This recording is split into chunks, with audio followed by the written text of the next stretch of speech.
Hello and welcome to Shikshastra education. हम लोग कर रहे हैं अपने क्लास 1 की इंग्लिश का चैप्टर 3। अब हम लोग आज इसमें आगे बढ़ने वाले हैं और हम लोग करने वाले हैं 5 लिटिल मंकीज। अब 5 लिटिल मंकीज का मतलब 5 छोटे छोटे बंदर। एक पूरी अच्छी सी बहुत फनी वाली पोयम दे रखी है और हम वो पढ़ेंगे और हम देखेंगे कि मंकीज के बारे में क्या बोल रहे हैं। 5 little monkeys jumping on the tree. One fell down and bumped his knee. क्या बोला जा रहा है कि जो 5 छोटे छोटे बंदर है ना, वो पेड़ पे उछल रहे थे 5 छोटे छोटे बंदर। तो उन 5 में से एक मंकी जो है ना, वो पेड़ से नीचे गिर गया। अब अगर हम कहीं से गिरते हैं तो हमें चोट लग जाती है ना, ऐसे ही जैसे वो बंदर पेड़ से नीचे गिरा ना, उसे भी चोट लग गई। बम्प्ड हिज नी का मतलब होता है कि उसकी जो नी है, जो उसका घुटना है, उस पे चोट लग गई थी। तो फिर वो करता है मतलब जब पेन होता है तो हम चिल्लाते हैं ना, करते हैं, ऐसे ही। तो 5 little monkeys jumping on the tree, one fell down and bumped his knee। कि जो 5 छोटे छोटे बंदर होते हैं वो पेड़ पे कूद रहे होते हैं, उछल रहे होते हैं। उनमें से एक नीचे गिर जाता है तो उसके नी में चोट लग जाती है। Next, 4 little monkeys jumping on a tree. One fell down and bumped his knee. अब 5 थे, लेकिन उनमें से एक तो गिर गया, उसको चोट लग गई, तो वो मस्ती नहीं कर रहा था, वो नहीं खेल रहा था। अब कितने बच्चे, अगर 5 में से एक को चोट लग गई, वो नहीं खेल रहा है, 4 मंकीज बचे। तो फिर वो 4 मंकीज दोबारा से पेड़ पे उछलने लगे। तो 4 little monkeys jumping on the tree. जो 4 लिटिल मंकीज थे ना, वो ट्री पे जंप कर रहे थे। उनमें से एक नीचे गिर गया। वन फेल डाउन का मतलब एक नीचे गिर गया। एंड बम्प्ड हिज नी, और उसके भी घुटने में चोट लग गई। 3 little monkeys jumping on a tree. One fell down and bumped his knee. अब पहले एक को चोट लगी तो वो साइड हो गया। फिर दूसरे मंकी को भी चोट लगी, उसके भी नी में, मतलब उसके भी घुटने में चोट लगी, वो भी साइड हो गया। अब वो नहीं खेल रहा है, वो मस्ती नहीं कर रहा है। तो अब बचे 3 मंकीज। कितने? 3 मंकीज। तो 3 लिटिल मंकीज, जो 3 छोटे छोटे बंदर हैं, वो ना पेड़ पे उछल रहे थे। जंपिंग ऑन अ ट्री, पेड़ पे उछल रहे थे। उनमें से दोबारा से एक नीचे गिर गया और उसके घुटने में चोट लग गई। अब ये जब तीसरे मंकी के पैर में भी चोट लगी तो वो भी साइड हो गया। अब बस 2 मंकीज बचे। फिर 2 little monkeys jumping on a tree. One fell down and bumped his knee. 3 monkeys को चोट लग चुकी है। टोटल 5 मंकीज थे पहले, जो ट्री पे जंप कर रहे थे। पहले एक को चोट लगी, फिर 2 को चोट लगी, फिर 3 को चोट लगी, तो 3 मंकीज को चोट लग गई, तो वो साइड हो गए। अब कितने मंकी बचे 5 में से? अगर 3 साइड हो गए तो 2 मंकीज बचे। तो जो 2 छोटे छोटे मंकीज थे ना, वो पेड़ पे कूद रहे थे, उछल रहे थे। 2 जो छोटे छोटे बंदर थे, वो पेड़ पे कूद रहे थे। उनमें से एक दोबारा गिर गया और उसके नी में चोट लग गई, जो उसका घुटना है उसमें चोट लग गई। अब 4 मंकीज को चोट लग चुकी है। 5 में से अगर 4 मंकीज को चोट लग चुकी है, वो ऐसे शांत बैठ गए। अब मस्ती करने के लिए कितने मंकीज बचे? 1 मंकी। तो 1 little monkey jumping on the tree. He fell down and bumped his knee. अब एक ही मंकी बच्चा ट्री पे, वो जंप कर रहा था ट्री पे अकेला, वो अकेला मस्ती कर रहा था, तो वो भी नीचे गिर गया और उसके भी घुटने में चोट लग गई। आ आ आ अब 5 मंकी, पहले एक को चोट लगी, फिर दूसरे को, फिर तीसरे को, फिर 4th वन को और फिर 5वें को भी चोट लग गई। तो no more monkeys jumping on the tree, each of them is holding his knee। कि अब कोई भी जो मंकी है ना, क्योंकि 5 को चोट लग चुकी है, तो अब कोई भी जो मंकी है वो ट्री पे जंप नहीं कर रहा है, अब कोई भी जंप या फिर मस्ती नहीं कर रहा है। और ईच ऑफ दैम मतलब जो सारे मंकीज है ना, उन्होंने अपने घुट्टे को पकड़ रखा है। क्यों? क्योंकि उन्हें चोट लग गई, तो वो अपने घुटने को ऐसे पकड़ के बैठ गए। तो each of them is holding his knee. Holding his knee का मतलब अपने घुटने को ऐसे पकड़ रखा है उन्होंने। ठीक है, तो ये थी हमारी पूरी पोयम। एक और बार पढ़ लेते हैं।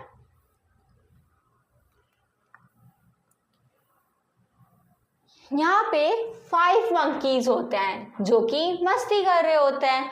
मस्ती कैसे कर रहे होते हैं? ट्री पे जंप करके। तो 5 little monkeys jumping on a tree, one fell down and bumped his knee। ये मतलब 5 छोटे छोटे जो बंदर होते हैं ना, वो एक पेड़ पे मस्ती कर रहे होते हैं, जंप कर रहे होते हैं, उनमें से गिर जाता है, उसके घुटने में चोट लग जाती है और फिर वो चिल्लाता है आ आ आ। फिर अब एक को चोट लग गई, तो अब 4 बंदर मस्ती कर रहे हैं। 4 little monkeys jumping on a tree, one fell down and bumped his knee। अब एक को चोट लग गई, अब 4 मंकीज जो है वो जंप कर रहे हैं ट्री पे। दोबारा उनमें से एक गिर जाता है और उसके भी नी पे लग जाती है, घुटनों पे लग जाती है, वो भी चिल्लाता है आ आ आ। 3 little monkeys jumping on a tree, one fell down, bumped his knee।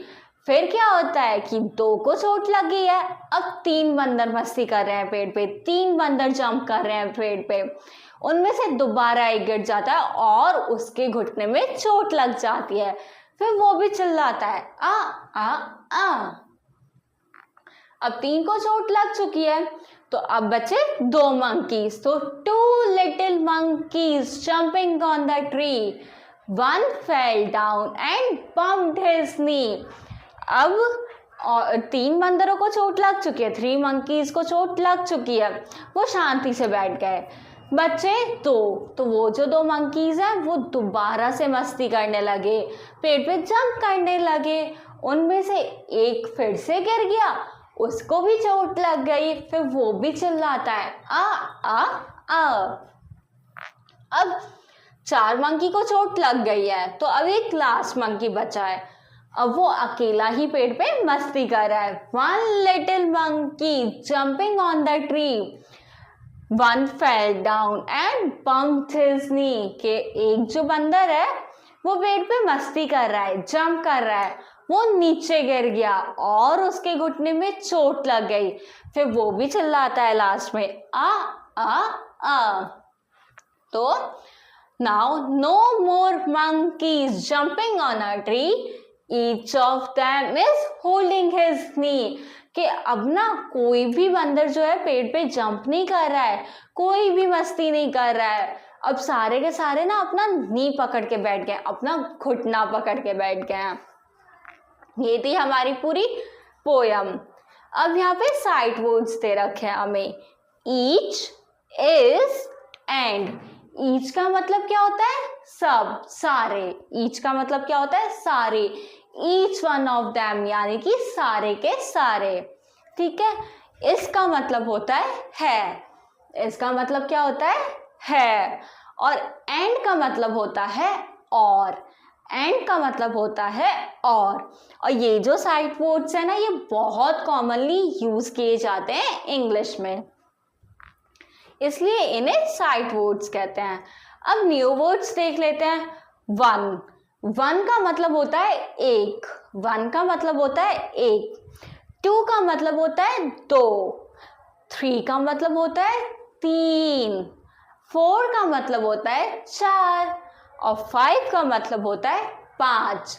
तो वन मतलब एक, टू मतलब दो, थ्री मतलब तीन, फोर मतलब चार और फाइव मतलब पांच। लिटिल का मतलब होता है छोटा सा, लिटिल का मतलब क्या होता है? छोटा सा। हमने टू लिटिल हैंड्स भी पढ़े हैं ना, तो उसमें भी लिटिल हैंड्स मतलब छोटे छोटे हाथ, लिटिल मंकीज मतलब छोटे छोटे बंदर। फेल का मतलब होता है गिरना, फेल का मतलब होता है गिरना। जब हम गिर जाते हैं ना तो बोलते हैं फेल, मतलब गिरना। बम्ड का मतलब क्या होता है? चोट लगना, बम्ड का मतलब क्या होता है? चोट लगना। और होल्डिंग का मतलब होता है पकड़ना, होल्डिंग का मतलब होता है पकड़ना। तो ये थे हमारे न्यू वर्ड्स। अब हमें ना क्या करना है, पहले circle the word little in the poem wherever you find it. हमने पोयम पढ़ी है, हमें उसमें ढूंढना है लिटिल, और जहां जहां हमें लिटिल दिखे ना हमें उसे सर्कल करना है। चलो करते हैं, ठीक है। अब ना हम थोड़ा सा पोयम पढ़ेंगे और देखेंगे कहाँ कहाँ है। एक मिनट।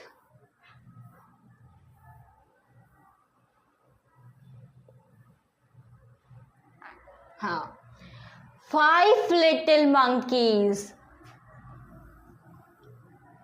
लिटिल दिख गया हमें, यहाँ पे हमने सर्कल कर दिया।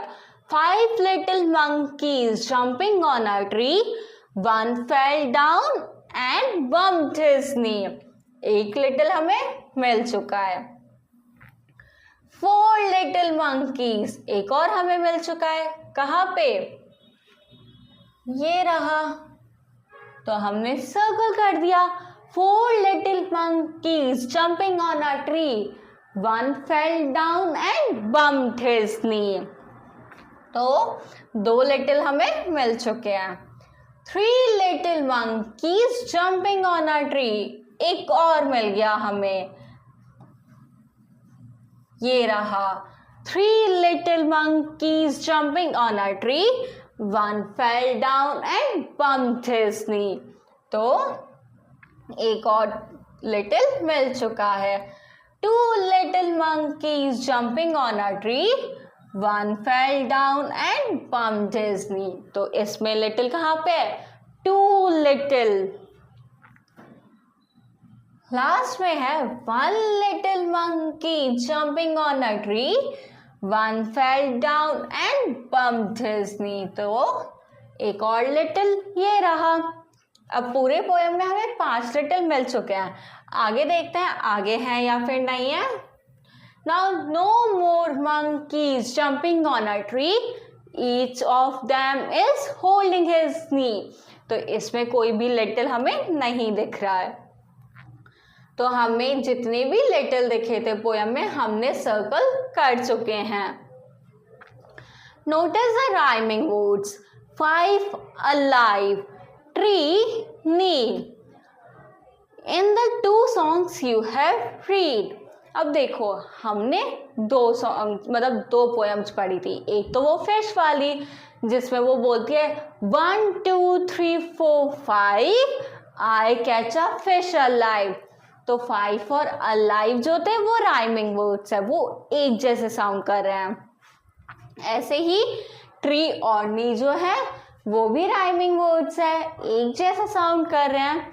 अब ना हमें क्या करना है, हमें ये बॉक्स दिया हुआ है, 4 वर्ड्स दिए हुए हैं, हमें ना राइमिंग वर्ड्स बनाना है। क्या करना है, हमें राइमिंग वर्ड्स बनाना है। Make rhyming words for 10 by using letters from the help box. ये help box है. अब 10 के rhyming words बनाने हैं. तो 10 का rhyming words क्या हो सकता है? hen. 10 का rhyming word क्या होता है?